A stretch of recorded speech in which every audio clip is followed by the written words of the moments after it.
Good morning, everyone. Myself, Dr. Sami. Myself, Dr. Sami Harle. I'll be the coordinator for today. Firstly, I welcome you all. So today we are having three lectures. First lecture will be of Dr. Abhishek Singh, sir. He has joined us. Welcome, sir.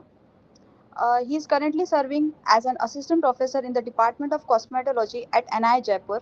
He has completed his MS in Shalakya Tantra from IPGT and RA Jamnagar and further pursued his PhD from NI Jaipur. Sir has contributed extensively to academics with 16 research publications in reputed journals. He is also serving as an acquisition editor at WJPST Journal, a book publisher, and a reviewer for the Journal of Ayurveda. Additionally, he holds the responsibility of treasurer at TAS Rajasthan State Branch, actively contributing to the advancement of Ayurveda. We are honored to have such an accomplished academician with us today. And he's going to brief us about hair, its type, hair growth, and metabolism in the body, and what kind of diet and nutrition is required for the same. I request Dr. Abhishek sir to kindly deliver his lecture. Over to you, sir. Thank you, Dr. Swami. Good morning to all participants. Am I audible to all? Yes, sir. So I am starting my lecture. अभी आप easily देख सकते हैं screen पे आपको दिख रहा होगा कि एक पर्सन विद हेयर्स और विदाउट हेयर कैसा लगता है। अगर वो गंजा है तो जनरली हम देखेंगे उसकी 5 to 6 ईयर और 7 to 8 ईयर्स ऑलमोस्ट उसकी एज ज़्यादा दिखती है। इसलिए हेयर्स का होना हेड पे स्पेशली फॉर, खैर ये तो दोनों के लिए ही है बट मेल्स के लिए बहुत ज़्यादा इंपॉर्टेंट है, क्योंकि आज हम देखते हैं कि आज की जो लाइफस्टाइल है, आज का जो कंडीशंस हैं, उन सब में हेयर्स को मेंटेन रखना कितना ज़रूरी है। चलिए, तो हम लोगों ने हम ऑलरेडी जानते हैं, वैसे आप में से मैक्सिमम लोग डॉक्टर्स हैं तो आप लोगों को मैक्सिमम को पता ही होगा कि हम आयुर्वेदा में इसको केश, लोम एंड श्मश्रु कहते हैं। एंड हमारी जो सप्त धातुज हैं उसमें से ये जो केश है, जो हेयर्स हैं, वो अस्थि धातु के मेटाबॉलिज्म से बनते हैं। एंड जो हमारे षड भाव हैं, मात्रज, पित्रज, आत्मज, सतमज, सत्वज, इनमें से ये जो हेयर्स हैं वो पित्रज भाव से बनते हैं। इसीलिए हमने देखा होगा कि पित्रज भाव मतलब जो चाइल्ड है उसके जो हेयर्स हैं वो जनरली उसके जीन्स हैं वो फादर से आते हैं। इसलिए अगर ओपीडी में कोई पेशेंट आता है तो हम उससे जनरली पूछते भी हैं, अगर हेयर फॉल की या हेयर्स की कोई प्रॉब्लम लेकर आए तो जनरली हम उससे ये भी पूछते हैं कि डैडी के हेयर्स कैसे हैं, फैमिली में और किसी को है या नहीं, किस किस को है, उनको कब से हुआ, ये सभी हम जनरली उससे क्वेश्चंस पूछते हैं। उसके पूछने का मतलब यही है क्योंकि उसको जो हो सकता है वो उसका डाइट, खान पान सब कुछ सही है, उसके बाद भी उसको एलोपेशिया है, हो रहा है या हेयर फॉल हो रहा है, तो कहीं ना कहीं उसके जीन्स भी उसके लिए रिस्पॉन्सिबल है। एंड अगर हम पंच महाभूत की बात करें तो उसमें से पृथ्वी महाभूत जो है हेयर्स के लिए रिस्पॉन्सिबल होता है। तो अभी हेयर क्या है, हेयर के बारे में और थोड़ा सा हम लोग जानते हैं। तो आप देखेंगे जनरली जो हेयर है वो प्रोटीन फिलामेंट है, और ये जो प्रोटीन फिलामेंट है ये हेयर के फॉलिकल्स में सिचुएटेड होता है। और ये फॉलिकल कहाँ मिलेगा आपको? डर्मिस में। डर्मिस मतलब स्किन। स्किन के 3 पार्ट होते हैं, कौन कौन से किसी को पता है तो बताइए।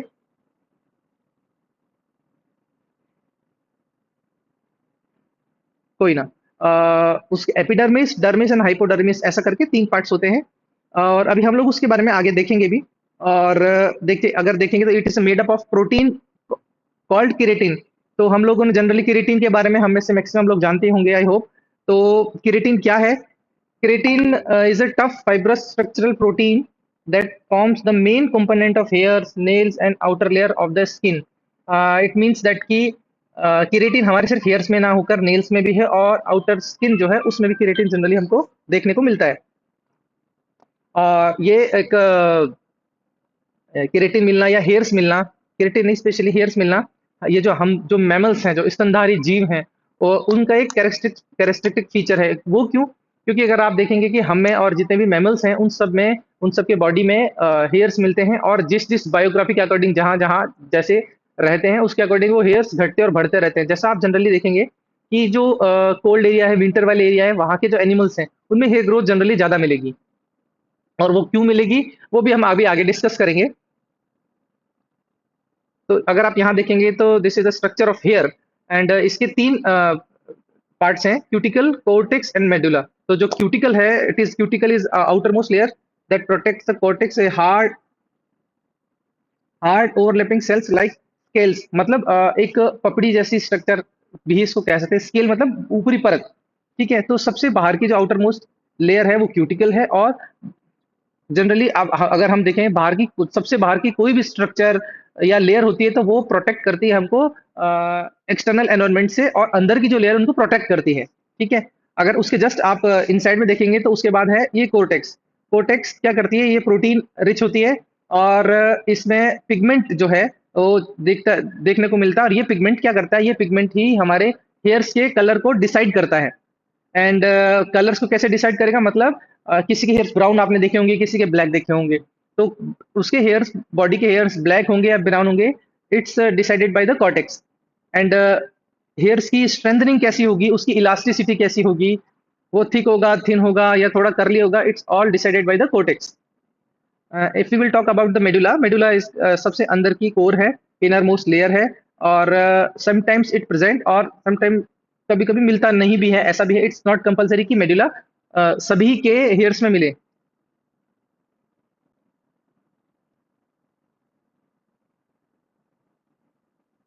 ओके, तो जनरली अगर आप देखें तो हेयर की स्ट्रक्चर को समझने के लिए सबसे इजी एग्जांपल अगर देखा जाए तो वो ये एग्जांपल हम इसको ले सकते हैं कि हम जनरली अगर आप एक पेंसिल देखते हैं तो पेंसिल का जो सबसे आउटर पार्ट जो है, जो इस हमारे इस पिक्चर में जो आउटर पार्ट दिख रहा है येलो कलर का, we can call it as a cuticle. और ये जो वुडन पार्ट है बीच का, इसको हम कॉर्टेक्स बोल सकते हैं। And inside we can call it the, जो ये लेड जो है जिससे हम लोग लिखते हैं, उसे हम लोग मेडुला में कंसिडर कर सकते हैं, ठीक है।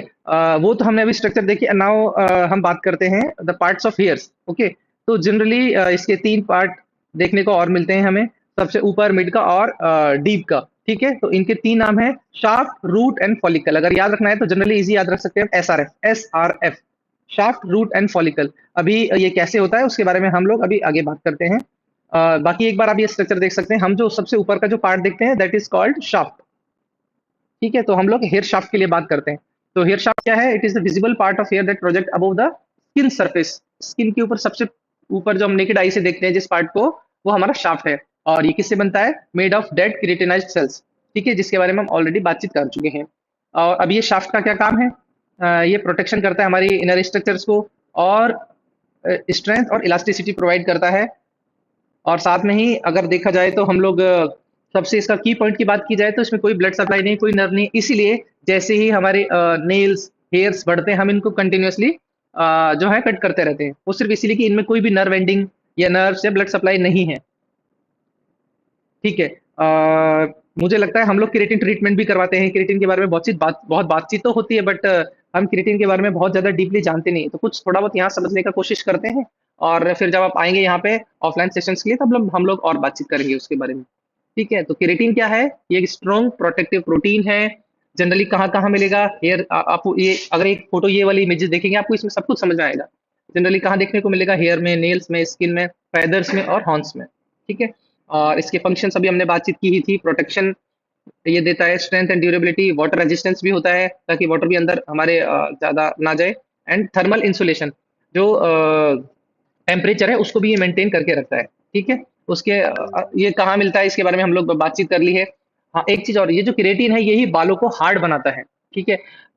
इसीलिए आप अगर आप एक हेयर को तोड़ेंगे, सिर से निकालने के बाद आप उसको हाथ से तोड़ेंगे तो उसको इतना ईजी नहीं है उसको तोड़ पाना, आपको थोड़ा तो फोर्स लगाना ही पड़ेगा।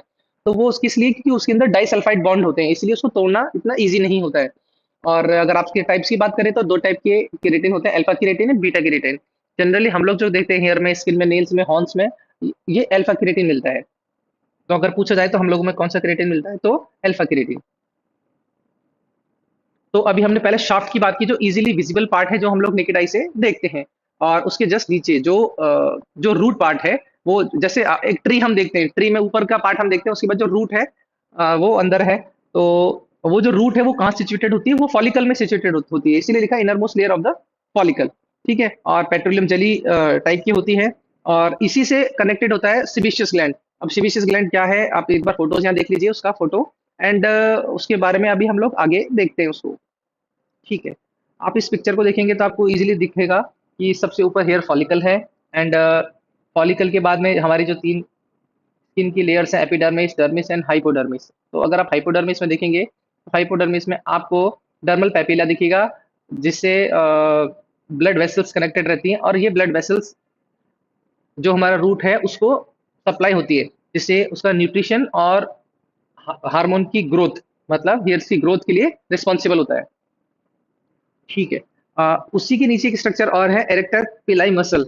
ये मसल बहुत इंपॉर्टेंट है। अगर हम जनरली देखते हैं कि कोई भी फियर की कंडीशन में अचानक से आपने कोई सडन डर वाली मूवी देख रहे हैं, तो हमारे कई बार गूज बम्स हो जाते हैं। कोई सडन ऐसी बात सुनी कि जो एकदम हमारे लिए शॉकिंग थी, ऐसी कोई बातचीत सुनी हमने, या फिर एकदम कोल्ड, एक्सट्रीम कोल्ड वेदर में जाते हैं, तो उस टाइम पे भी हमारे जो हेयर्स हैं वो एकदम खड़े हो जाते हैं, तो उसको बोलते हैं गूज बम्स।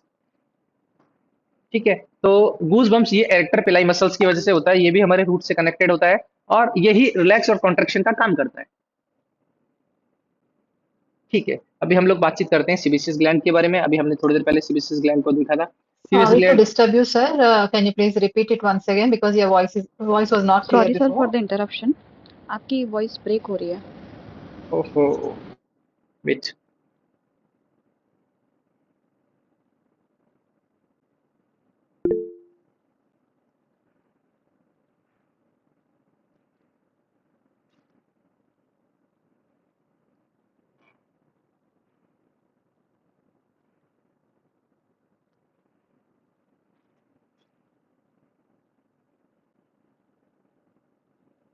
सामी, तुम्हारा हॉटस्पॉट कनेक्ट करो ना। मेरा कनेक्टेड है, पता नहीं।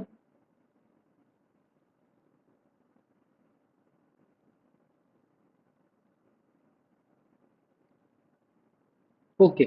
हम लोग एरेक्टर पिलाई मसल के बारे में बात कर रहे थे। हेयर में एक ही मसल मिलती है, that is arrector pili muscle, which is responsible for relaxed and contraction. Okay. And in fear and cold weather, जब भी गूज बम्प होगा तो उसके लिए एरेक्टर पिलाई मसल रिस्पॉन्सिबल है, हमें ये याद रखना है। और सीबेशियस ग्लैंड क्या करती है, ये हम सबको पता है कि सीबम को है सिक्रीट करती है और लुब्रिकेट करती है हमारे हेयर को। अब लुब्रिकेशन क्यों नीड है, क्योंकि ड्राइनेस को प्रिवेंट करेगा, और जो बाकी की और चीजें उसको मैनेज करेगा। वो कैसे करेगा, अभी हम लोग और उसको देखते हैं कैसे करना है। देखिए, lubricates epidermis to prevent dryness and prevent bacteria and germs from the entering. Lubrication से कंटिन्यूसली क्या होगा कि अंदर कुछ भी एंटर करने वाला होगा तो वो उसको लुब्रिकेट करके, सीबम सिक्रीट करके, जो अंदर एंटर कर रहा है उसको वापस से बाहर की तरफ भेज देगा। ओके। एक ह्यूमन बीइंग के पैदा होने से लेकर टिल डेथ कौन कौन सी किस किस टाइप के हेयर्स हमको जनरली देखने को मिलते हैं, तो ये 3 टाइप्स के ही हेयर हम मैमल्स में मिलते हैं, लेन्यूगो, वेलस एंड टर्मिनल। ठीक है। तो हम लोग एक एक करके इसके बारे में डिस्कस करते हैं। तो फर्स्ट इज लेन्यूगो। आप जनरली हम लोग देखते ही, हमें आपको मैक्सिमम पता ही है कि जब न्यू बॉर्न बेबी होता है तो उसमें छोटे छोटे हेयर्स होते हैं, and they covers all the body and skull. ठीक है। जनरली सॉफ्ट होते हैं, डेलिकेट होते हैं टेक्सचर में, और कुछ टाइम ही रहते हैं। ठीक है। उसके बाद वो अपने आप गिरने लगते हैं, और फिर न्यू दूसरे हेयर्स आते हैं। Second hair is vellus hair, और इसको हम लोग पीच फुस भी बोलते हैं। ये कभी कभी कंफ्यूज होते हैं लेन्यूगो हेयर से। हम लोग कंफ्यूज होते हैं कि इसको कैसे डिफ्रेंशिएट करें। ठीक है।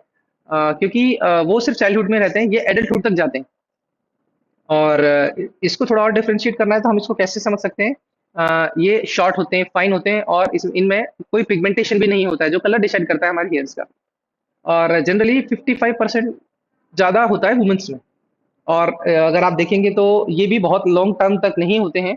और इसमें जो इसके जो हेयर फॉलिकल है उसमें कोई भी जो हमारी सीबेशियस ग्लैंड है वो नहीं मिलती है। तो आप देखेंगे जैसे कान के पास में छोटे वाले हेयर्स मिलते हैं, तो ये सब वेलस हेयर्स में कंसीडर होते हैं। और that in last terminal hairs, ये टर्मिनल हेयर्स ही हैं जो अभी हम सब के स्कैल्प पर हैं। तो टर्मिनल हेयर के बारे में थोड़ा और देखते हैं, समझते हैं। टर्मिनल हेयर ये थिक होते हैं, मोटे होते हैं, पिगमेंटेड हेयर होते हैं। यही इनमें ही मेनली कलर आता है, यही हमारे हेयर के कलर को डिसाइड करते हैं। मतलब हेयर का कलर इन्हीं से शो होता है। ठीक है। एंड ये लॉन्ग होंगे, थिक होंगे, और बॉडी में हमारे कहाँ कहाँ मिलते हैं, आपके लोकेशन पिक्चर में दिख ही रहा होगा आपको, स्कैल्प पे, बियर्ड पे, एक्सिलरी रीजन में, और प्यूबिक रीजन में जनरली हमको देखने को ये मिलते हैं। और these all are sometimes affected by the age, genes, hormone, environment and puberty, pregnancy। इन सब के से भी अफेक्ट होते हैं। वो कैसे अफेक्ट होते हैं, इन टॉपिक्स के बारे में हम लोग अभी नेक्स्ट डिस्कस करेंगे। ठीक है, अब इनकी स्टेजेस क्या क्या है, ये कौन सी स्टेजेस से ग्रो करके किस स्टेज में आगे की तरफ जाते हैं, वो उसके बारे में डिस्कस करते हैं। तो कौन कौन से हैं ये? एनाजन, केटाजन और टेलोजन। तो फर्स्ट एनाजन, केटाजन और टेलोजन, ये हमने देखा। तो एनाजन जो है इसका ग्रोइंग फेज कहलाता है, and catagen is transitional phase and telogen is resting phase. ठीक है, अगर आप सबसे नीचे वाला इमेज में जो नीचे दिख रहा है, अगर आप वो देखेंगे तो anagen, then catagen, then telogen, then shedding, and after that new anagen. मतलब ये एक साइकिल है हमारे हेयर्स की। तो हमारे हेयर के भी जो बाल हैं वो सब परमानेंट नहीं होते हैं, इसीलिए हम लोग बोलते हैं ना हेयर फॉल। तो हेयर फॉल हमारी बॉडी का नेचुरल प्रोसेस भी है, कुछ हेयर्स पर डे गिरते हैं, कुछ न्यू ग्रोथ पर डे होती है। ठीक है, तो फर्स्टली एनाजल ये ग्रोइंग फेज में होते हैं, और इसका जो हेयर फॉलिकल है वो उसके सबसे डीपेस्ट पार्ट में मिलता है, और इसमें जो हेयर मैट्रिक्स है वो एक्टिवली आपको मिलेगा, और इसके सराउंडिंग डर्मल पैपिला मिलेगी, जिसके बारे में हमने बातचीत की थी, जो ब्लड सप्लाई को, जिससे ब्लड सप्लाई हो रही थी। और it can be affected by health of an individual, मतलब आप सबको पता ही है हेल्थ का इससे क्या रिलेशन है। एंड ये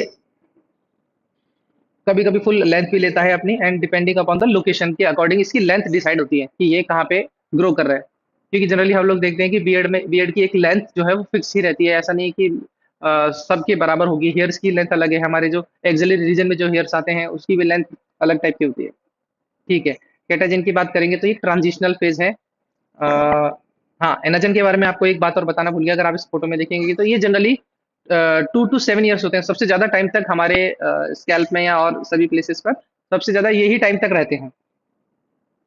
ठीक है, और ट्रांजिशनल फेज है केटाजन का, और ये धीरे धीरे करके फॉलिकल को श्रिंक कर देता है, ताकि वो थोड़ा और साइज उसका कम हो, और ये केटाजन से कम टाइम रहता है, एटलीस्ट 2 to 3 weeks, ऐसा मान लीजिए, almost it's may be 1 month तक ये रहता है। इसकी कॉर्ड थिन हो जाती है, और इसकी जो शॉर्टेस्ट हेयर ग्रोथ स्टेज है, मतलब इसमें बाल और छोटे हो जाते हैं, छोटे देखने को मिलते हैं। एंड देन लास्ट टेलोजन, ये रेस्टिंग फेज है, लास्ट में बहुत बचता है। लास्ट में उसका जो जो फॉलिकल है वो और छोटा हो जाएगा, इसका बल्ब भी यूजुअली वाइट हो जाएगा, क्योंकि टेलोजन के बाद में टेलोजन फेज के बाद में उस हेयर को गिरना है, बाहर जाना है, इसलिए वो ऑलमोस्ट अपनी प्लेस को, फॉलिकल को से डिटैच हो जाता है, उस प्लेस को छोड़ देता है। ठीक है, ये मुझे लगता है ये वाली जो इमेज है ना वो आपको दिखाने के लिए काफी है, जो हमने बातचीत की थी कि ये तीनों फेजेस में एक एक ग्रो करने के बाद में, लास्ट में शेडिंग होने के बाद में वो शेडिंग होते गिर जाता है, और देन न्यू एनर्जन स्टार्ट होता है। ठीक है,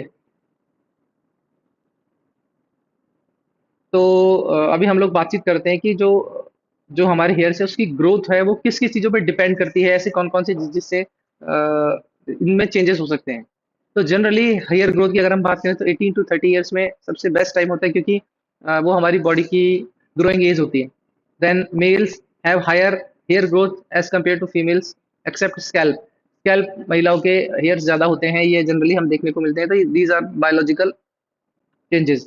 और पार्ट बॉडी की बात करें तो पार्ट ऑफ बॉडी में भी स्कैल्प पे जो है, हमारे स्कैल्प रीजन पे ग्रोइंग थोड़ी फास्ट होती है, अदर देन द बियर्ड और अदर प्लेसेस। और अगर टाइप्स की बात करें तो सबसे फास्टली टर्मिनल हेयर जो है वो ग्रो करते हैं वेलस हेयर से। और अगर सीजन की बात करें तो समर सीजन में हाँ, हेयर ग्रोथ बहुत फास्टली होता है। अभी समर स्टार्ट हो गया है, तो अगर आप खुद के हेयर्स पे भी उसको देखेंगे तो आपको ध्यान आएगा कि हाँ, ऐसा जनरली होता ही है। ठीक है, एंड्रोजन है, एंड्रोजन एक बॉडी का हार्मोन है, उससे बहुत सारी चीजें डिपेंड होती हैं। इस एंड्रोजन के बारे में अगर आप में से किसी को और कुछ पता है तो मुझे थोड़ा बताएंगे, ताकि मुझे लगे कि आप लोग थोड़ा सा ठीक से सुन रहे हैं और कुछ कोरिलेट कर पा रहे हैं। कुछ भी थोड़ा बहुत एंड्रोजन हार्मोन के बारे में पता हो कि क्या है, मेल में क्या है, Might female be related to male lip sync, sir. में। Okay, very nice. तो ये फीमेल में नहीं मिलता, आप ऐसा कहना चाह रहे हैं? Not like that. Dominantly in male I heard somewhere. Yes yes, that's very nice. डोमिनेटली it is found in males, और फीमेल्स में भी मिलता है, बट बहुत कम क्वांटिटी में। और अभी हम लोग और देखते हैं इसके बारे में। ये प्यूबर्टी, जनरली एंड्रोजन मेल में कौन सा हार्मोन होगा? टेस्टोस्टेरोन। और फीमेल्स में अगर इसकी बात करें तो ओवरीज, एड्रिनल ग्लैंड्स में भी कुछ माइनर क्वांटिटी में देखने को मिल सकता है। और प्यूबर्टी एज में androgen convert into vellus hair follicles to terminal follicles in the axillary and pubic region. मतलब वेलस, ये एंड्रोजन हार्मोन क्या करता है बॉडी में, हमारे जो वेलस हेयर्स हैं, मतलब जो छोटे वाले हेयर हैं, उनको परमानेंट हेयर्स में कन्वर्ट करता है। और उसके बाद में अगर आप देखेंगे तो एक्सिलरी रीजन या हमारे जो बियर्ड जो आती है, बियर्ड के जो हेयर्स हैं उनकी थिकनिंग, उनकी थिकनेस जो स्कैल्प की हेयर है उनसे थोड़ा ज़्यादा हार्ड होती है। वो भी उसके लिए भी यही डिपेंड करता है, ये एंड्रोजन हार्मोन ही उसको कन्वर्ट करता है। वुमेन्स में अगर आप देखेंगे तो एक सिंड्रोम होता है विरिलाइजिंग सिंड्रोम। वो भी हमारे अगर मान लीजिए अगर वो है फीमेल में, तो फिर उसके फेस पे भी, फीमेल के फेस पे भी हेयर ग्रो करेगा जो मेल की तरह इजीली जनरली दिखता है। और वो जो कि मेल पैटर्न को शो करता है। एलोपेसिया भी ऐसा फीमेल्स में जिनको ये सिंड्रोम में देखने को मिल सकता है। एक और कंडीशन है जिसमें फीमेल के फेस पर हेयर्स आते हैं, उसको हम लोग क्या बोलते हैं? अगर आप में से किसी को याद ध्यान है तो बताइए। Hirsutism. Yes, very nice, very nice. Okay. और इस अगर ऐसी सिंड्रोम है या फीमेल के फेस पर हेयर्स ग्रो कर रहे हैं, आ रहे हैं, तो उसके एंटी एंड्रोजन इफेक्ट के लिए आप if you go to allopathy doctor, तो वो आपको समटाइम्स प्रिस्क्राइब करते हैं कि ये जो मेडिसिन ये दिया हुआ है, जो साइप्रोटेरॉन एसीटेट, स्पाइरोनोलेक्टोन, आप ऐसी ऐसी चीज़ें यूज़ कीजिए जिनसे आपको एंटी एंड्रोजन इफेक्ट होगा और वो कुछ हद तक अच्छे से काम भी करता है। ठीक है। थायराइड हार्मोन का क्या इफेक्ट है? थायराइड हार्मोन क्या करेगा? Thyroid hormone enhance the onset of the follicular activity but retard the rate of hair growth. मतलब ये क्या करता है कि फॉलिकल की एक्टिविटी को तो बढ़ा देता है लेकिन हेयर की ग्रोथ को वहीं रोक के रखता है। मतलब जब ग्रोथ स्टार्ट हो जाती है तब शाफ्ट की एक्चुअल ग्रोथ जो है वो रुक जाती है, वहीं उसको रोके रखता है वो।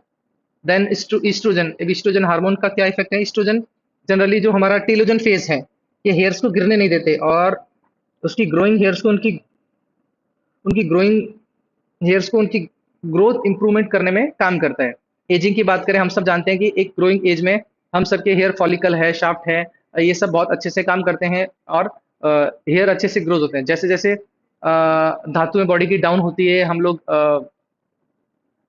मतलब आउट ऑफ 60 जाने लगते हैं, तो उस समय पर जनरल बॉडी का नेचुरल प्रोसेस है कि बॉडी की डिग्रेडिंग फेज में सब कुछ डाउन होता है।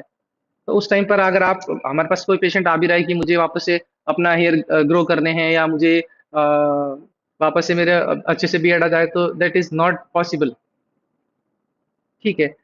यहाँ कुछ और स्पेशल बातें बताई हुई है जो हमें याद रखनी चाहिए, जो कुछ कुछ तो शायद में भी हमने बातचीत ऑलरेडी करके रखी है। Hair grows faster in the summer, हमने ऑलरेडी डिस्कस किया।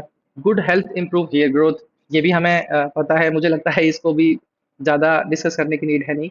Young people experience more hair growth, okay, that is normal thing we know. Increase in number of telogen hairs during illness and after child birth and when experiencing stress. इसमें बताया कि जब भी आपको illness होगी उस समय पर जो टेलोजन हेयर्स हैं वो जल्दी से ग्रो करते हैं। ठीक है। और जनरली हम लोग सोचते हैं कि हेयर सिर्फ और सिर्फ हमारे बॉडी की ब्यूटी को इनहेंस करने के लिए नहीं होते हैं, इसके ये कुछ और भी फंक्शंस होते हैं। वो प्रोटेक्शन करेगा। प्रोटेक्शन कैसे करेगा? मान लीजिए हमारे हेड पे मतलब हेयर्स नहीं होते जनरली, हमारा कभी एक्सीडेंट होता है या और कभी ट्रॉमा इंजरी जैसा कुछ होता, सडन कुछ गिरता तो हमारे सीधे स्कैल्प पे गिरता है और उसके बहुत सारे हार्म हो सकते थे, लेकिन हेयर्स हमको ऐसा प्रोटेक्ट करके रखते हैं। Then regulation of the body temperature, we all know कि ये रेगुलेशन बॉडी टेम्परेचर को भी मेंटेन करने में काम करता है। फैसिलिटेशन द इवेपोराइजेशन ऑफ perspiration, मतलब जब बॉडी में स्वेट ज़्यादा होती है तो वो इवेपोरेट करता है हमारे स्वेट को इधर उधर फैलाता है ताकि बॉडी जल्दी से फटाफट इवेपोरेट हो और जो स्वेट बॉडी में से आया है वो जल्दी ठीक हो, मतलब जल्दी सूख जाए। And then hair also act as a sense organ. ठीक है, हम सबको पता है कि मतलब सेंस ऑर्गन की रूप में कैसे काम करता है। आप सबको पता होगा कि जब भी हमारे स्किन के जस्ट ऊपर ही है हमारे हेयर्स, तो जब भी हमें कोई टच करने वाला होता है या टच करने वाला करने से पहले हमें थोड़ा सेंसेशन फील होती है कि हाँ यार इसने मुझे टच किया या करने वाला, या कभी आप कहीं से निकल रहे होते हैं तो भी किसी चीज को हल्का सा टच करके निकलते हैं तो पता फील होता है कि हाँ मेरे बालों को कुछ फील हुआ। तो ऐसा हमारे बॉडी के सेंस ऑर्गन में भी हेयर्स का इतना अच्छा रोल है। ओके। सिर्फ ये जो अभी हमने डिस्कशन की ये तो कुछ मीन्स हेयर्स की उसके अलावा और बॉडी के पार्ट में जहाँ जहाँ पे हेयर्स हैं उनकी पर्टिकुलरली रोल क्या है, वो कैसे कैसे काम करते हैं, वो और थोड़ा देखते हैं। अभी हमने बातचीत की कि हेड पर है तो कोई ट्रोमा इंजरी होगी उससे हेल्प करेगा। बर्निंग सन, आपको पता है कि अभी कितनी सीवियर एक्सट्रीम हीट स्टार्ट हो गई है, तो वो डायरेक्ट हमारे हेड पे ना हो, हेड को हीट ना करे, उसके लिए भी हेयर्स हैं ताकि उसको मेंटेन करके रखें। अभी आप जयपुर आएंगे तब आपको पता चलेगा कितनी अच्छी गर्मी हो रही है अभी जयपुर में भी। एंड आईलैशेस एंड आईब्रो, वो भी क्या करते हैं, कोई भी फॉरेन बॉडी अगर आ रही है, फॉरेन मैटर है, तो वो अपनी वहीं पे उसको रोक करके वापस से आउट कर देते हैं ताकि अंदर कुछ ना जाए और कोई डिजीज ना हो। देन नोस्ट्रिल के अंदर एंड ईयर कैनाल में, हमारे ईयर कैनाल ईएससी जिसको हम लोग बोलते हैं, या नोस्ट्रिल में भी छोटे छोटे हेयर्स मिलते हैं, ताकि वो भी एक तरीके से कुल मिलाकर अगर नोस्ट्रिल की बात करें तो बाहर की एक्सट्रीम किसी भी टाइप की मतलब एयर है, अगर मान लीजिए हीट एयर है या ठंडी एयर है, उसको जैसी वो एनवायरनमेंट में है उसको वैसे अंदर ना एंटर करने से पहले उसके हमारे बॉडी के टेम्परेचर से मेंटेन करने के बाद में ही वो अंदर एंटर करता है, first thing. Then second thing, no, जब भी हमको पता ही है कि हाँ we are living in India और हमारे यहाँ कितने डस्ट पार्टिकल छोड़ते हैं, तो हमारे जो नोज की नोस्ट्रिल से वहीं पर वो सब डस्ट चिपकती जाती है और उसी के बाद हम यूका सिक्रीट करते हैं और वो सब बाहर निकल जाता है, तो वो भी हमारे हेयर्स हमारी बॉडी के मैकेनिज्म को भी प्रोटेक्ट करके रख रहा है। और same same as it is in ear canal में भी बहुत सारी चीजें अंदर जाने से पहले वो केनाल की हेयर्स ही उसको रोक लेते हैं। और ठीक है, मैंने आपको जो सेंसेशन की बात की, सबसे नीचे की अगर आप लाइन देखेंगे तो आपको इजीली समझ में आएगा कि touch receptors in the skin that allow us to feel and the sense collectively serve as a protective warning device. मतलब आपको सबसे पहले वार्न करता है अगर हम कोई ऐसा सिचुएशन, ऐसी कंडीशन में कि जहाँ थोड़ा हमें अवेयर रहने की नीड है, तो ऐसी कंडीशन में भी हमें पता चलता है कि हाँ, कि स्किन पे टच होने से पहले वो चीज़ हार्म हो सकती है, तो बचा जाए। ठीक है, कुछ और फैक्ट्स हैं जिसके बारे में हमें जानना चाहिए।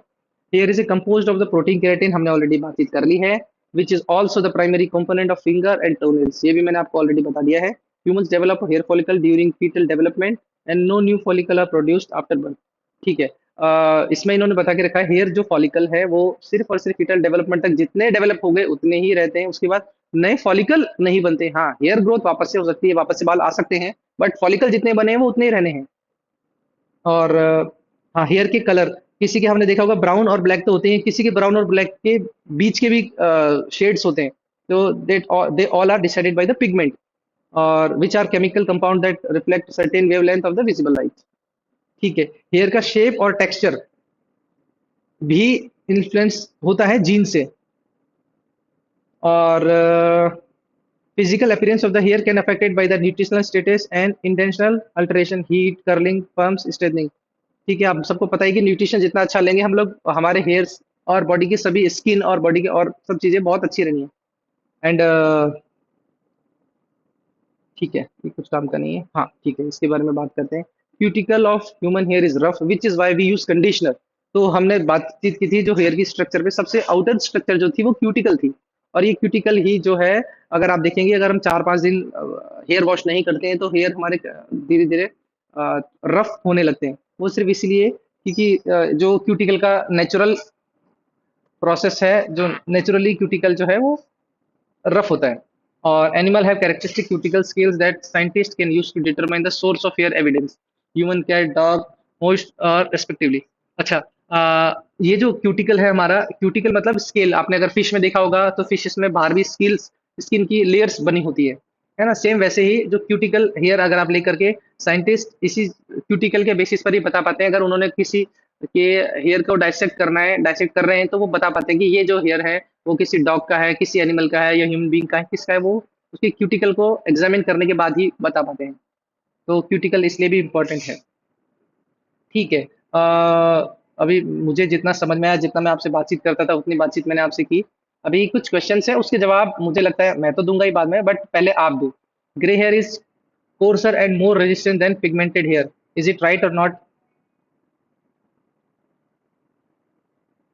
मतलब आपको मैं थोड़ा और समझाऊं तो ये कहना चाह रहे हैं कि जो हमारे बॉडी में वाइट, जो स्कैल्प में वाइट हेयर्स होते हैं या बियर्ड में होते हैं, वो जनरली जो ब्लैक हेयर्स हैं उससे मोटे होते हैं और उसका वो अलग पिगमेंट के होते हैं। तो आपको क्या लगता है, अगर आप कुछ भी गैस करें वो बताइए, फिर हम will discuss next. I think no, sir. Okay, ठीक है। Other than lack of pigment, grey hair is exactly the same as pigmented hair, तो ऐसा कुछ भी नहीं है कि इसका पिगमेंटेशन अलग होता है, वो बिल्कुल वैसे ही होते हैं। And it is not resistance because it is grey, and it's not more resistant than the pigmented hair on the same person side. तो एक ही पर्सन में अलग अलग टाइप के पिगमेंट नहीं होते हैं, पिगमेंट या तो उसके बहुत ज्यादा होंगे या नहीं होंगे। और हेयर्स को ब्लैक करने के लिए कौन सा पिगमेंट रिस्पॉन्सिबल होता है, एक बार वो भी मुझे बताइए। Melanin. Yes that's Melanin. Yes yes that's very nice. जो हमारे स्किन की कलर के लिए रिस्पॉन्सिबल होता है, same at is as it is for hairs colour also. ठीक है। Clipping, shaving, trimming and cutting makes hair grow faster. So what do you think, it is right or wrong? Wrong, sir. Wrong, No, sir. sir. Wrong, sir. नहीं, लड़कों में तो generally जो जेन जी वाले boys जो हैं वो जनरली मेरे पास भी आते हैं, तो वो जनरली बात करते हैं कि सर हम शेव करना स्टार्ट कर दिया, मेरे हेयर नहीं आ रहे तो भी, बियर्ड नहीं आ रही तो मैंने शेविंग करना स्टार्ट कर दिया है, अब मेरे जो हेयर्स हैं, बियर्ड है, वो बहुत फास्टली आएंगी। तो हमें उनको बताना है जनरली कि ऐसा कुछ भी नहीं होता है, जो बॉडी का नेचुरल प्रोसेस है वो उसके अकॉर्डिंग ही चलेगा। आप बार बार ट्रिमिंग करके स्किन को खराब कर लेंगे अगर बियर्ड नहीं आ रहे और बार बार उस पर रेजर या ब्लेड को चला रहे हैं तो स्किन पर। ठीक है, नीचे का क्वेश्चन है, the amount of natural curl is determined by the racial background. बताइए क्या लगता है आपको? Uh, no, sir. It's more depending on the genetics. Yes that's very nice, very good. Anyone of any race can have straight or extremely curly hair. तो ऐसा कुछ नहीं है कि इस पे डिपेंड करता है। ठीक है, यहाँ पे कुछ रिकमेंडेशन दिया गया है डाइट का और न्यूट्रिशन का, उसके बारे में हम लोग डिस्कशन करेंगे, तो आप लोग भी थोड़ा एक्टिव रहिए। मैं कुछ कुछ क्वेश्चंस अगर हो सकता है जो मुझे समझ में ना आए या मैं चाहता हूँ कि आपसे वो क्वेश्चन पूछा जाए, तो हम लोग उसके बारे में आपसे बात करेंगे और आपसे भी पूछूंगा। ठीक है, तो अभी हमने स्टार्टिंग में बात की थी, मे बी सेकंड और थर्ड स्लाइड, कि हमारे जो हेयर्स हैं वो कौन सी धातु से बनते हैं? अस्थि धातु के मल Yes. से, sir. अस्थि धातु। यस, अस्थि धातु के मल से। तो मैक्सिमम वी ऑल नो कि रस, रक्त, मांस एंड मेद। तो रस, रक्त, मांस, मेद, मेद के बाद में अस्थि आती है। तो हम जो जो चीजें, जो जो डाइट्स, फूड हैबिट्स जो केश को अच्छा करे, उसको अगर हमें ठीक रखना है, तो उसके लिए जो जो अस्थि धातु के लिए इम्प्रूव करने वाली चीजें हैं, हमें वैसी चीजें लेनी चाहिए। अब वो सब चीजें क्या है उसके बारे में हम लोग थोड़ा और देखते हैं। इधर लिखा है, diet for strong bones and beautiful hair for मधुर रसा and its promotes the hair health. ठीक है, और मधुर रस में हम लोग क्या क्या ले सकते हैं? डेट्स, ग्रेन्स, मिल्क, घी, स्वीट, फ्रूट्स। इसका मतलब वो नहीं है कि हम लोग शुगर ले रहे हैं और सोच रहे हैं कि वो मधुर रस है। ठीक है, वो भी मधुर में आता है, बट हमको भी पता है कि शुगर, डायरेक्टली शुगर यहाँ पे उसके लिए, शुगर के लिए नहीं कहा गया है। देन तिक्त रस, तिक्त रस भी बॉडी के स्ट्रेंथ और बोन के इंप्रूवमेंट के लिए बहुत अच्छा काम करता है। और तिक्त एज इन, तिक्त रस में हम लोग नीम, मेथी, केरला, करेला, गुड़ुची और जो ग्रीन वेजिटेबल्स हैं वो सब यूज़ कर सकते हैं। कुछ चीज़ें और हैं, अगर आप नीचे पिक्चर में देखेंगे तो आपको समझ में आएगा कि ईट फ्रेश एंड सात्विक फूड लेना चाहिए। नट्स एंड सीड्स जो मार्केट में अवेलेबल हैं, जो हमारे वाइटामिन्स के लिए नीडेड है, वह सब लेने चाहिए। Drink of plenty of water, मतलब जितना हो उतना अच्छा और उतना मैक्सिमम पानी पीना चाहिए। जो हाइजीन, पानी साफ और अच्छा भी होना चाहिए, वो भी इंपॉर्टेंट है, वो भी हमें याद ध्यान रख के ही पानी पीना है। और कुछ योगा, मेडिटेशन, कुछ स्ट्रेस मैनेजमेंट के लिए जो जो प्रोसीजर्स हैं, वो सभी हमारे हेल्दी हेयर को और अच्छा हेल्दी बना के रखने में बहुत इंपॉर्टेंट रोल प्ले करते हैं। ठीक है, यहाँ देखिए, seasoning the vegetables with equal part of cumin, turmeric, coriander, वैसे ये सब हमने ऑलरेडी बातचीत कर ली है। अगेन अगर यहाँ देखिए, हमने बातचीत की थी ऑलरेडी कि इसमें कौन से महाभूत की डोमिनेंसी है, तो पृथ्वी महाभूत की। एंड पनीर, पल्सेस, तिल, वास्तु का, कैरेट, सोयाबीन, ये सब चीज़ें हम हमारे हेयर्स की ग्रोथ को और हेल्दी हेयर रखने के लिए ये सब कंटिन्यूसली हमको अपनी डाइट में ऐड करना चाहिए। एंड उसके अलावा और भी यहाँ देख के रखा है, देखिए, आम्ल की, विभूति की एंड हरित की। और आई थिंक वापस से मैं तो यही कहूँगा कि वी ऑल नो कि जो त्रिफला है, त्रिफला जैसे हम जनरली हमारे लिए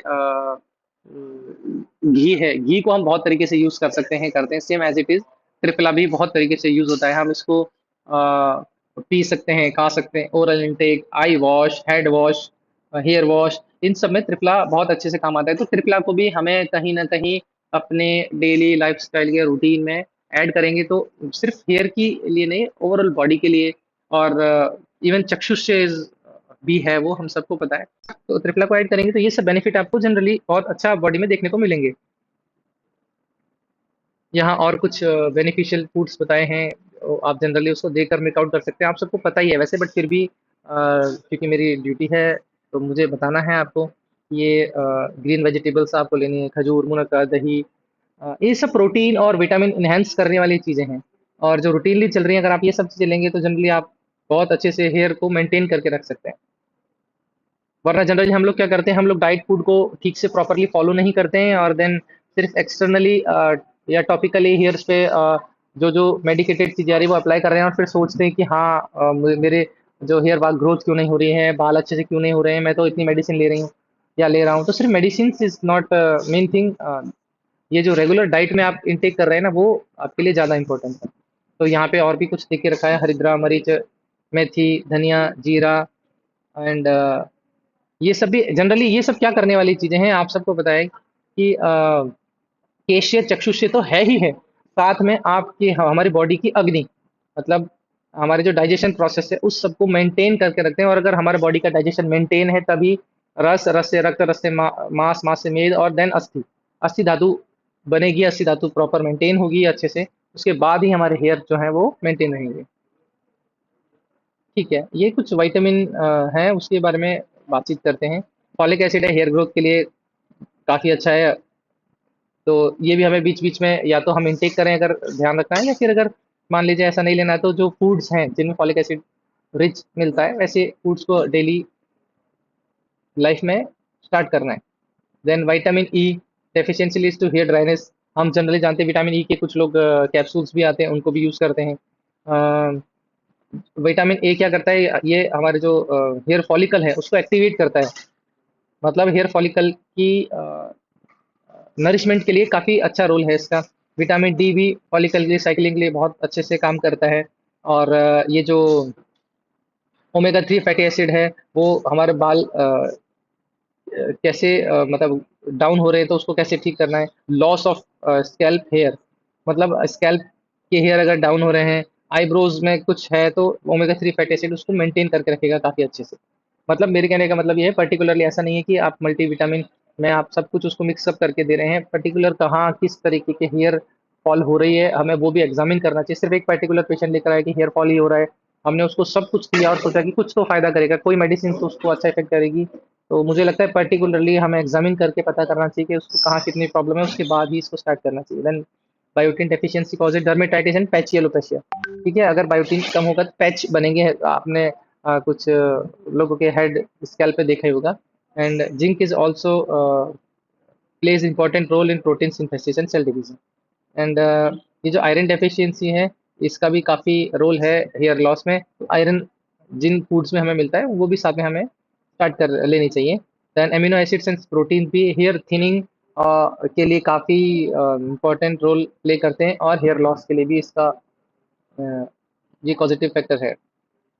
ठीक है, कुछ बेसिक गाइडलाइन है जो हमें जनरली डेली रूटीन में फॉलो करनी चाहिए, हमें खुद भी ध्यान रखना चाहिए। और मुझे लगता है सर्टिफिकेट कोर्स के बाद आप बहुत सारी चीज़ें सीखेंगे ताकि हमारी खुद की फैमिली में, फ्रेंड्स में, अगर इफ़ यू आर प्रैक्टिसिंग तो आप पेशेंट्स को भी ये सब बताएं कि remove irregular unhealthy eating habits, वो छोड़ना ही है। Ayurveda advocate the everyone should have food in properly ventilated काम क्वाइट एंड कॉर्नर। शांति में बैठकर बिना टीवी फोन यूज़ किए कॉर्नर में बैठकर खाएंगे तो हमारे जो भोजन का डाइजेस्ट बॉडी का डाइजेस्टिव सिस्टम है वो प्रॉपर्ली मेंटेन रहेगा। वो मेंटेन रहेगा तो हमने जो खाया है वो अ, उत्तर धातु में, आगे धातु में प्रोसेस करेगा। And person should not drink too much water during meals. हमें पता ही है, अगर पानी पी पी के इतना पानी पीते हैं कुछ लोग कि उसी से पेट भर लेते हैं, तो आप जब फूड खाना खाएंगे तो वो उतनी जगह नहीं बचेगी और उतना अच्छे से काम नहीं कर पाएगा। और भी बोलते हैं कि भाई कहीं पेट में अग्नि है, आग लग रही है, आप उसमें पानी डालेंगे तो वो अग्नि पहले से ही शांत हो जाएगी। And restrictions are also important. Excessive intake of tea, coffee, alcohol, meat and smoking should be avoided. ये जनरली हम लोग सब जानते हैं कि ये सब जो हैं ये हमारे बॉडी को कहीं ना कहीं हर तरीके से डैमेज करते हैं, और ये डैमेज कर रहे हैं तो फिर वो बॉडी की ओवरऑल स्किन और हेल्थ और हेयर्स को वो ग्रो नहीं होने देंगे अच्छे से। Eating too much fried, oily, greasy, spicy, sour and acidic foods are always harmful. हम सबको पता है बट हमसे कंट्रोल नहीं होता, क्या करें? तो वो कंट्रोल भी खुद भी करना है और औरों को भी करवाना है।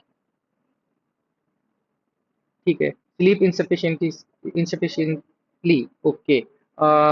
हम सबको पता है, आप जनरली आप सबने देखा होगा कि हमारी बॉडी को एक अच्छी नींद चाहिए। आप खुद फील करते हैं कि अगर आप एक अच्छी स्लीप लेने के बाद नेक्स्ट डे आपने 7-8 घंटे की, 8 घंटे की, 9 घंटे की प्रॉपर स्लीप ली है तो आप थोड़ा हेल्दी, एनर्जेटिक फील करेंगे, आपकी स्किन अच्छे से ग्लो करेगी, आपको बहुत अच्छा फील होगा।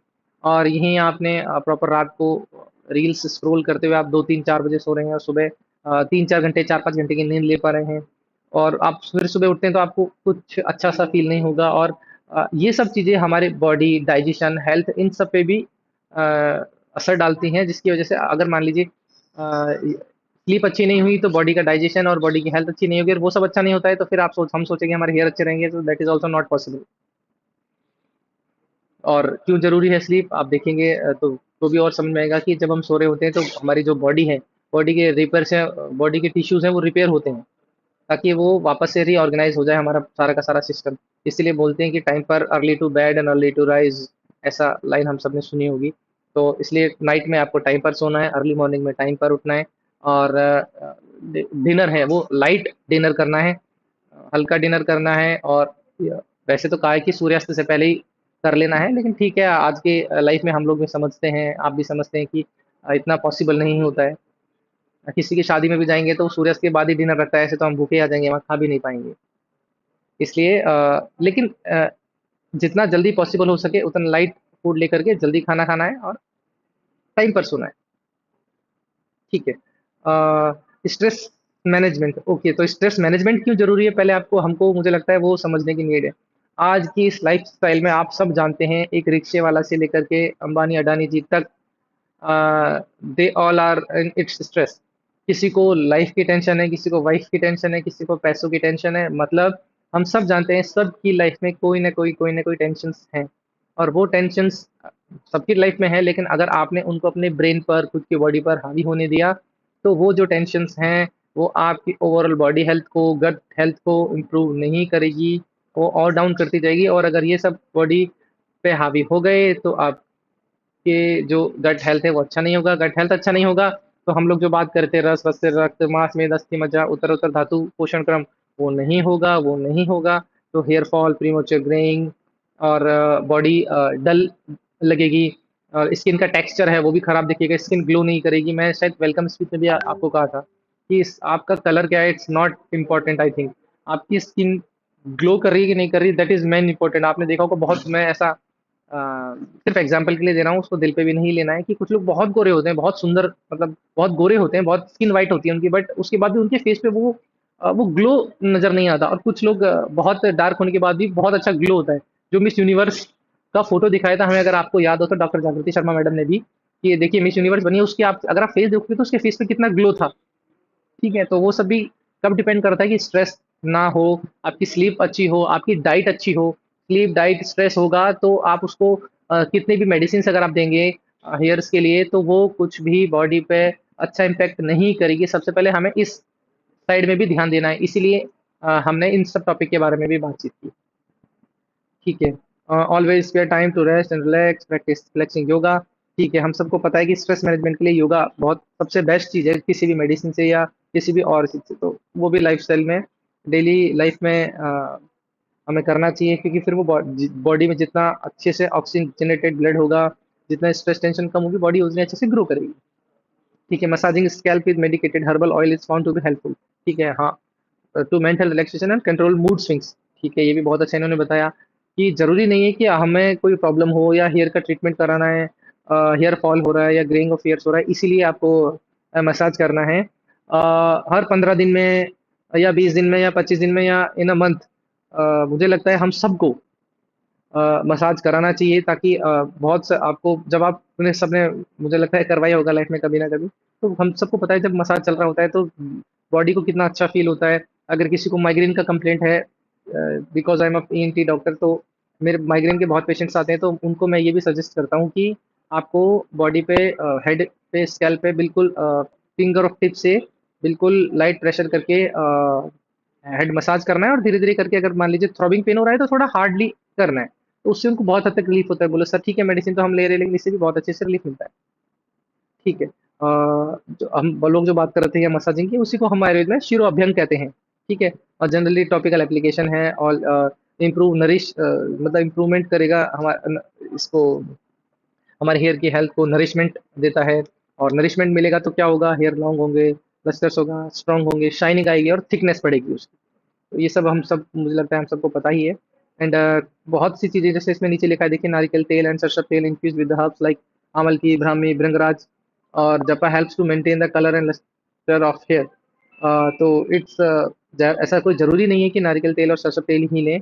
हमको बायोग्राफी के अकॉर्डिंग इन्वायरमेंटली, जैसे राजस्थान में जनरली बच्चा छोटा होता है उससे लेके बड़े होने तक लाइफ टाइम सरसों के तेल को ही वो बालों में लगा रहा होता है सालों साल, फिर भी उसको कुछ नहीं होता। जबकि हम सबको पता है कि सरसब उष्ण है और राजस्थान भी उष्ण है, फिर भी वो उन्होंने ओक सातम में कर लिया है। ओक सातम में मतलब कोई गलत हैबिट को कंटिन्यूअसली अगर आप प्रैक्टिस कर रहे हैं तो वो आपके लिए एक्सेप्टेबल हो जाती है, और बॉडी के लिए, बॉडी भी उसको मान लेती है कि हाँ, that is good for me, ठीक है, चलेगा। ऐसे ही नारियल तेल कहाँ ज़्यादा चलता है वो हम सब लोग जानते हैं, तो वहाँ उनके लिए जैसा इन्वायरमेंट है वैसा हम लोग अपने अपने स्टेट के अकॉर्डिंग, अपने जगह की अकॉर्डिंग, अपनी बॉडी की प्रकृति जो भी है, वातज पितज कफज प्रकृति है, उसके अकॉर्डिंग यूज करना है। देन ठीक है, ये क्या क्या करेगा, बस उसी जो लास्ट में अभी हमने जो बातचीत की है उसी का एक पिक्चर है कि अगर मान लीजिए शिरोअभ्यंग कर रहे हैं तो वो हेयर्स को लॉन्ग, लस्टर्स, स्ट्रॉन्ग, शाइनिंग, थिक करेगा। जनरली हम लोग ऑयल को कैसे किस में मिक्स करके यूज़ कर सकते हैं। अभी तो मार्केट में भी बहुत सारे ऑयल, बहुत सारी फार्मेसीज बना रही हैं, हम डिस्कस करेंगे जब आप आएंगे यहाँ पे। एंड शिरो प्रक्षालन मतलब हेयर वॉश। तो हेयर वॉश क्यों करना है? Hair and scalp clean to avoid clogged hair follicles and itching of scalp. ठीक है, अगर आप बहुत लंबे टाइम तक हेयर वॉश नहीं करेंगे, शिरो प्रक्षालन नहीं करेंगे, तो हम सब भी देखते हैं कई बार वहाँ के जो फॉलिकल है थोड़ा ड्राइनेस होने लगती है, पपड़ी बनने लगती है, ईचिंग स्टार्ट हो जाती है, क्योंकि इन्वायरमेंट में इतनी ज़्यादा डस्ट है, वो सब की सब डस्ट हमारे हेयर्स में आके स्टक हो जाती है। इसलिए हमको रेगुलर इंटरवल में शिरो प्रक्षालन करना चाहिए। Cleanse with a soft homemade herbal pack. ठीक है, use lukewarm or fresh water to wash your hair and follow with the natural conditioner. Natural conditioner कैसे बना सकते हैं वो आप यहाँ आएंगे तब हम आपको सिखाएंगे। Let the hair dry naturally rather than the blow drying it. ठीक है, ये कुछ प्रोडक्ट्स हैं, कैसे यूज़ करना है वो तो आप सब आएंगे, तो हम लोग आपको ये सब हैंड्स ऑन ट्रेनिंग में बताएंगे कि भृंगराज, जामल की, नीम, एलोवेरा, रोज़ वाटर, इन सब को कैसे यूज़ करके आप कंडीशनर बना सकते हैं, कैसे यूज़ कर सकते हैं। और अ, मैं अभी आपसे डिस्कशन कर ही रहा था कि आयुर्वेदिक प्रोडक्ट्स मार्केट में बहुत सारी हैं, तो एक जनरली फ़ोटो में आपको ऐसा शो किया है बस। बाकी हम सब जानते हैं, हर एक फार्मेसी को पता है आज की इस लाइफ़स्टाइल में, स्ट्रेसफुल लाइफ़स्टाइल में जब जितना स्ट्रेस बढ़ रहा है तो लोगों की हेयर फॉल भी उतना तेज़ी से हो रहा है। तो उसके लिए हर फार्मेसी ने अपने-अपने कुछ ब्यूटी केयर प्रोडक्ट, कुछ हेयर केयर प्रोडक्ट्स निकाल के रखे हैं। कुछ की टैबलेट्स आती हैं, कुछ के सिरप भी अवेलेबल हैं, कुछ का ऑयल, कुछ का शैम्पू, कुछ का कंडीशनर, ये सब मार्केट में ईज़िली अवेलेबल है। कौन सा कितना इफेक्टफुल है वो हमें डिसाइड करके यूज़ करना है। मार्केट में आपने देखा होगा अभी कुछ टाइम पहले ही क्या नाम है उसका, आदिवासी हेयर ऑयल, वो कितना नाम चला, कितना ब्रांडिंग हुई उसकी, और उसके बारे में फिर लोगों को पता चला अच्छा इफेक्ट आ रहा है, तो बहुत सारे लोगों ने, जिनको आयुर्वेद का ए भी नहीं मालूम, ऐसे बहुत सारे लोगों ने अपने लेवल पे जितनी समझ थी उसके अकॉर्डिंग खुद के नाम से आदिवासी हेयर ऑयल बना के मार्केट में बेच रहे हैं। अभी इतना मार्केट में हेयर आदिवासी हेयर ऑयल हो गया था उस टाइम पर कि किसी को पता ही नहीं था कि कौन सा असली है, कौन सा नकली है। बहुत लोगों ने यूज़ किया, फिर बोल रहे थे कि, और आदिवासी हेयर ऑयल वाले भी बोल रहे थे हमारे नेचुरल हर्ब्स हैं, नेचुरल प्रोडक्ट्स हैं, आयुर्वेदिक ड्रग्स हैं, वो यूज़ करके हमने बनाया। तो उससे क्या हुआ कि फेक आयुर्वेद का प्रमोशन होता है कि मतलब हम आयुर्वेदिक प्रोडक्ट बेच रहे हैं या चल रहे हैं, उसका कोई इफेक्ट नहीं है, इससे नेगेटिव इम्पैक्ट भी जाता है। तो ऐसे बहुत सारे प्रोडक्ट्स हैं, आप सबको पता ही है। बाकी आप आएंगे हम लोग और डिस्कशन करेंगे कि कौन कौन से प्रोडक्ट है, हम अपने लेवल पे नेचुरली तरीके से ऑयल, शैम्पू, कंडीशनर कैसे बना सकते हैं, कैसे यूज़ कर सकते हैं, वो सब हम लोग यहाँ पे डिस्कशन करेंगे। ठीक है, कुछ चीज़ें हैं जो हमें ध्यान रखनी है। Trim hair regularly to take care of split end natural hair end hair. ठीक है, regularly cleaning and brushing the hair is very important. ठीक है, मतलब ब्रशिंग हमको हमेशा रेगुलरली करनी है। वो क्यों करनी है? Oil producing glands in the scalp get stimulated. तो हमारे ऑयल प्रोड्यूसिंग जो ग्लैंड है, दैट इज सेबेशियस ग्लैंड, तो वहाँ की जो हमारी जो स्कैल्प है वहाँ ब्लड सर्कुलेशन थोड़ा सा बढ़ेगा और वो स्टिमुलेट होगी, इसलिए ब्रशिंग करना भी हमारे लिए ज़रूरी है। और this natural oil makes the hair glossy and healthy. ठीक है, नेचुरल प्रॉपर ब्रशिंग करेंगे टाइम टू टाइम पर। हेयर केयर के लिए हम लोग डेली हेयर वॉश तो नहीं रिकमेंड करते हैं। एक रेगुलर इंटरवल टाइम पर हेयर वॉश करना है, कंडीशनर लगाना है, शैम्पू यूज़ करना है। वो या तो किसी अच्छे प्रोफेशनल के पास जाकर या किसी डॉक्टर के पास जाकर ही हमें कंसल्ट करके ही वो सब खुद भी करना चाहिए, और हम जिसको रिकमेंड कर रहे हैं या जिसको बता रहे हैं वो सब अच्छे से नॉलेज लेने के बाद ही उनको बताना चाहिए। तो आई थिंक मुझे लगता है कि जो जो मुझे खुद अच्छे से समझ में आता है वो सब मैंने आपको समझाने का ट्राई किया। मे भी हो सकता है कुछ सारी चीज़ें छूट गई हों, क्योंकि ये टॉपिक्स इतने छोटे नहीं हैं, ये सब बहुत बड़े-बड़े वास्ट टॉपिक हैं, और इतने कम टाइम में समझा पाना, तो जितना पॉसिबल हो सकता था वो मैंने अपनी तरफ से ट्राई किया। और बाकी आप जब आएँगे तब हम लोग और उसके बारे में डिस्कशन करेंगे। और ठीक है, टिल देन थैंक यू।